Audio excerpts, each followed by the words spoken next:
தொடர்ந்து திட்டங்கள் மூலியமா மக்களை நல்லா ஏமாத்திட்டு இருக்காரு சிஎம் விஜய் அவர்கள். அதாவது தேர்தல் பரப்புரையப்போ அன்னபூரணி சூப்பர் 6, அதாவது 6 சிலிண்டர் ஆண்டுக்கு வந்து நான் கொடுப்பேன், அதுக்கான தொகையை வங்கி கணக்குல நான் போட்டு விட்டுருவேன் அப்படின்னு சொல்லி தேர்தல் பரப்புரையப்ப சொன்னாப்ல.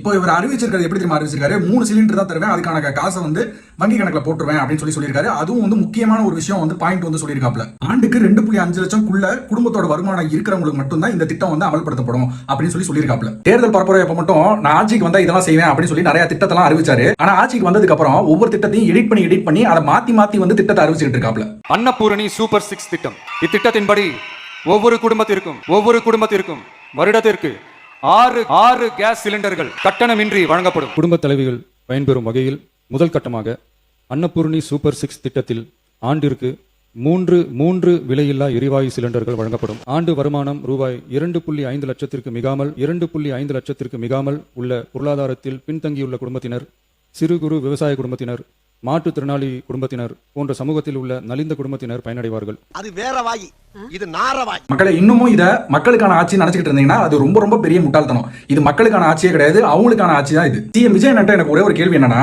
ஆட்சிக்கு வந்தா நான் இதெல்லாம் செய்வேன் அப்படின்னு சொல்லி மக்களை நல்லா மேனிபுலேட் பண்ணி ஏமாத்தி ஓட்டெல்லாம் வாங்கி ஜெயிச்சதுக்கு அப்புறம் இப்படி மக்களை ஏமாத்திட்டு இருக்கீங்க. உங்க நியாயமே இல்லையா? நல்ல மக்களுக்கு விபூதி அடிச்சுக்கிட்டு இருக்கீங்க நீங்க. மக்களே இதான் தேர்தல போய் நாங்க சொன்னோம், இவங்க மாற்றம்னு சொல்லுவாங்க, கடைசியில் ஏமாற்றமா தான் கொண்டு வருவாங்க, தயவு செஞ்சு ஓட்டை பார்த்து போடுங்கன்னு சொல்லிக்கிட்டே இருந்தோம். நீங்க கேட்கவே இல்லை. மாற்றம் வரும்னு சொல்லி நீங்க எதிர்பார்த்தீங்க, கடைசியில் எல்லா பேருக்கும் ஏமாற்றம் ஆயிடுச்சா? இப்ப இதையும் முட்டு கொடுக்க சில தற்கொலைகள்லாம் வந்து கமெண்ட் பாக்ஸ்ல கதறிக்கிட்டு இருக்குங்க.